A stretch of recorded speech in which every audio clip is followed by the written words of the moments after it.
औज़ुबिल्लाहिमिनश्शैतानिर्रजीम बिस्मिल्लाहिर्रहमानिर्रहीम। अस्सलाम वालेकुम dear students, welcome to my YouTube channel. और इस वीडियो में आज आपके साथ शेयर करेंगे CS11 इंट्रोडक्शन टू कंप्यूटिंग का क्विज़ नंबर 2 का सलूशन।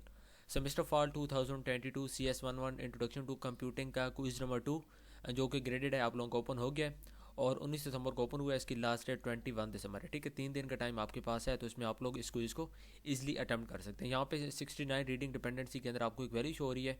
तो इसका मतलब ये है कि आप लोगों ने फर्स्ट ऑफ ऑल पहले 69 लेक्चर्स को वॉच करना है, उसके बाद ही आपका क्विज़ नंबर 2 ओपन होगा। ठीक है, तो पहले 69 मॉड्यूल्स को आप लोगों ने लाजमी वॉच करना है।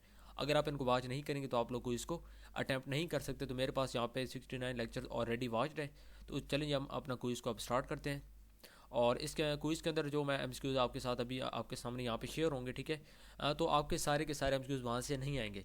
बहुत सारे स्टूडेंट्स कहते हैं कि सर हमारा क्विज़ यहाँ से नहीं आया था, आपने अपलोड कर दिया है। तो हमारे यहाँ पे अपलोड करने का मकसद ये होता है कि आपको आइडिया हो कि आपका क्विज़ किस तरह का आ रहा है। ठीक है, उसके बाद फिर कुछ और वीडियोज़ आप देखते हैं, तो उसके बाद आप लोग अपना क्विज़ को अटैम्प्ट करें। उसके बाद इंशाल्लाह आपके अच्छे नंबर आएंगे। तो चलेंगे हम अपना क्विज़ को अभी स्टार्ट करते हैं। तो यहाँ से स्टार्ट क्विज़ पे क्लिक करते हैं। तो ये आप लोगों का पहला क्वेश्चन है कि the dash resides on a computer containing hypertext documents to be accessed. ठीक है, the dash resides on a computer की यहाँ से कौन सी चीज़ जो आपको डैश के अंदर लगानी है कि कौन सी चीज़ कंप्यूटर रिसाइड्स करती है on computer containing hyper text documents to be access. ठीक है, कि जिन डॉक्यूमेंट्स को असेस करना होता है उनके ऊपर अगर मतलब कि हाइपर टेक्स्ट उनके ऊपर लगा होता है। ठीक है, तो उसमें कौन सी चीज़ होती है वो रिसाइड्स करती है। तो यहाँ पे ब्राउज़र, वेब सर्वर, फाइल या क्लाइंट। उसके बाद क्वेश्चन नंबर 2 है what is the full form of CGI।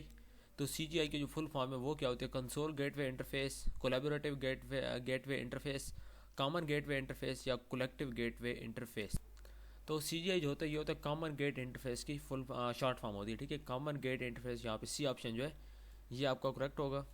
उसके बाद क्वेश्चन नंबर 3 है, उसमें कह रहा है कि current status of the activity associated with the process is called.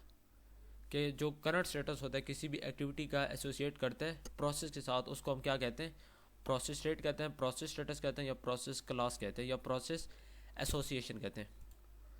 तो इसका जो करेक्ट यहाँ पे होगा प्रोसेस स्टेट या प्रोसेस स्टेटस या प्रोसेस क्लास। ठीक है, तो इसमें जो प्रोसेस स्टेट है यहाँ पे हमारा ऑप्शन नंबर ए है। ठीक है, ये यहाँ पे करेक्ट होगा। मैं आपको हैंड आउट्स में दिखा देता हूँ। तो यहाँ पे देखें, ठीक है, ये associated with the process is the current status of the activity called the process state. ठीक है, तो इसको हम प्रोसेस स्टेट कहते हैं कि जिसके अंदर जो करंट स्टेटस होता है किसी भी एक्टिविटी का वो प्रोसेस के साथ रिलेट कर रहा होता है। ठीक है, उसके बाद चलते हैं क्वेश्चन नंबर 4 की तरफ। क्वेश्चन नंबर 4 में कह रहा है कि which of the following is one of the major drawbacks of Skype. तो स्काइप का जो सबसे बड़ा डिसएडवांटेज है, ड्रॉबैक कहते हैं डिसएडवांटेज को, वो क्या होता है? It takes a huge space on local drive, call quality is not good, it uses computer resources without owners awareness, या free version is not easily available. तो यहाँ पे जो होगा, ठीक है, it takes huge space on local drive, ये तो नहीं है। और उसके बाद call quality is not good, ये भी नहीं, कॉल क्वालिटी सही होती है। और उसके बाद it uses computer resources without owners awareness. ठीक है, तो यहाँ पे जो ऑप्शन नंबर सी आपको लग रहा है, ठीक है, आपके सामने नज़र आ रहा है, ये यहाँ पे हमारा करेक्ट होगा। ठीक है, free version is not easily available, तो ये भी ठीक नहीं है। तो सी जो ऑप्शन है यहाँ पे करेक्ट होगा। उसके बाद ये क्वेश्चन नंबर 5 है आपका, while performing the process the dash compares each memory reference to register to ensure that the reference is within the destinated limits. तो इसमें आपने ये बताना है कि वाइल परफॉर्मिंग द प्रोसेस, कोई भी प्रोसेस होता है उसको परफॉर्म करते हुए क्या चीज़ होती है जो कंपेयर करती है ईच मेमोरी रेफरेंस को टू रजिस्टर के साथ, इस चीज़ को यकीनी बनाने के लिए कि that the reference is with in the destinated limits. ठीक है, कि जो लिमिट्स उस रेफरेंस को दी हुई हैं वो उसी के अंदर ही है। ठीक है, तो इस चीज़ को यहाँ पे हमारा जो करेक्ट ऑप्शन होगा, ऑपरेटिंग सिस्टम नहीं है, मेन मेमोरी भी नहीं है, ये भी कंपेयर नहीं करती, और प्रोसेस मैनेजर नहीं, CPU जो होता है ये कंपेयर करता है ईच मेमोरी रेफरेंस को। यहाँ पे जो डी ऑप्शन है ये हमारा यहाँ पे करेक्ट होगा। हैंड आउट्स में आपको दिखा देता हूँ। यहाँ पे देखें, the CPU compares each memory reference to these register to ensure that reference is within the destinated limit. ठीक है, मॉड्यूल नंबर 58 है आपका, तो इसके अंदर ये आपको एक लाइन नज़र आ रही है। तो उसके बाद चलते हैं क्वेश्चन नंबर 6 की तरफ। क्वेश्चन नंबर 6 में आपको क्या कह रहा है देखते हैं जी। तो ये जी क्वेश्चन नंबर 6 है आपका, to construct reliable operating system we must develop. कि एक रिलायबल ऑपरेटिंग सिस्टम को डेवलप करने के लिए हमें किस चीज़ को डेवलप करना है? That cover every possible contingency regardless of how minuscule it may appear. ठीक है, तो एक मतलब कि आप कह सकते हैं ऑपरेटिंग सिस्टम को एक रिलायबल ऑपरेटिंग सिस्टम बनाने के लिए हमें किस चीज़ को डेवलप करना बहुत ज़रूरी है। तो इसका जो करेक्ट होगा यहाँ पे प्रोग्राम भी नहीं है, एक्टिविटी भी नहीं है, ठीक है, एल्गोरिथम।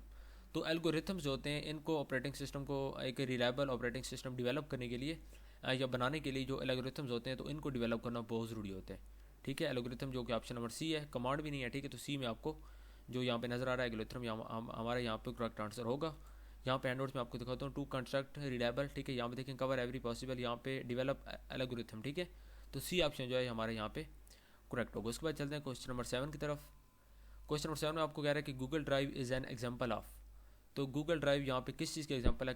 क्लस्टर कंप्यूटिंग की है, ग्रिड एंड क्लस्टर कंप्यूटिंग की है, ग्रिड कंप्यूटिंग की है, या क्लाउड कंप्यूटिंग की है। तो ये सबको पता है कि Google drive is an example of cloud computing. मैं आपको प्रूफ भी दिखा देता हूँ इसका, ठीक है। यहाँ पे देखिए गूगल क्लाउड कंप्यूटिंग और इसके अंदर आपको यहाँ पे Google drive and different Google apps, ठीक है। तो ये सारी किस चीज़ की एग्जाम्पल होती है? क्लाउड कंप्यूटिंग की। उसके बाद इसको सेव करते हैं, चलते हैं क्वेश्चन नंबर 8 की तरफ। क्वेश्चन नंबर 8 में कह रहा है कि देखते हैं जी, which of the following technology is not related to the client side working. इसमें जो कौन सी टेक्नोलॉजी है वो क्लाइंट साइड पे काम नहीं करती? PHP, जावा एप्लेट्स, जावा स्क्रिप्ट या HTML। तो इसमें बाकी जो सारी हैं यहाँ पे जावा एप्लेट्स है, ठीक है, जावा स्क्रिप्ट है और HTML है, ठीक है। ये सारी जो है ये क्लाइंट साइड पे वर्क करती हैं, जबकि PHP जो है ये सर्वर साइड पे वर्क करता है, ठीक है। तो यहाँ पे हमसे ये पूछा गया कि इसके नीचे जो आपको टेक्नोलॉजीज नज़र आ रही हैं ये किस क्लाइंट साइड वर्किंग में इसमें से कौन सी जो टेक्नोलॉजी है वो काम नहीं करती या रिलेट नहीं करती। तो यहाँ पे जो PHP है ना, तो PHP जो होता है ये आपको पता है कि ये क्लाइंट साइड वर्क नहीं करता, बल्कि ये उससे जो सर्वर साइड वर्किंग होती है उसके रिलेटेड होता है। तो इसको यहाँ पे हम सेव करेंगे और बढ़ते हैं क्वेश्चन नंबर 9 की तरफ। क्वेश्चन नंबर 9 में आपसे कह रहा है, यहाँ पे देखें, dash refers to distributed system that are more loosely coupled than cluster but still work together to accomplish large task.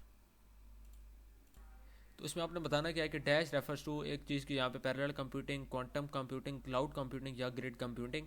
Refers to distributed system एक डिस्ट्रीब्यूटेड सिस्टम के साथ रिलेट करता है, that are more loosely coupled, ठीक है, जो कि ज़्यादा मतलब कि लूजली कपल्ड हुए होते हैं, देन क्लस्टर्स, क्लस्टर की as compare to clusters, but that still work together, लेकिन फिर भी वो एक इकट्ठा काम करता है, टू अकम्प्लिश लार्ज टास्क, किसी भी जो बड़े टास्क होते हैं उनको कंप्लीट करने के लिए।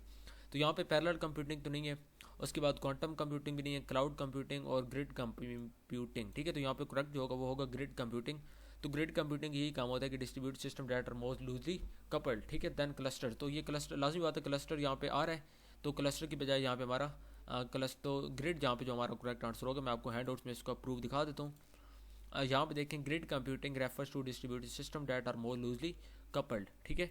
तो ये यहाँ पे हमारा ऑप्शन नंबर 9 जो है करेक्ट होगा। उसके बाद जी सॉरी, क्वेश्चन नंबर 9 का ऑप्शन नंबर डी करेक्ट होगा। उसके बाद क्वेश्चन नंबर 10 है, a sequence of transactions in which the user establish initial contact with the computer operating system is called.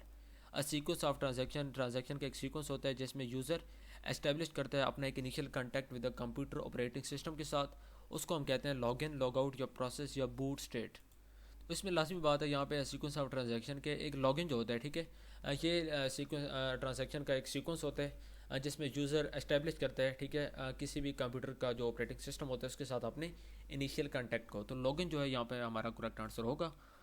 तो हैंडआउट्स में प्रूफ दिखा दूँ आपको, login procedures are sequence of transaction in which the user establishes initial contact with the computer, ठीक है।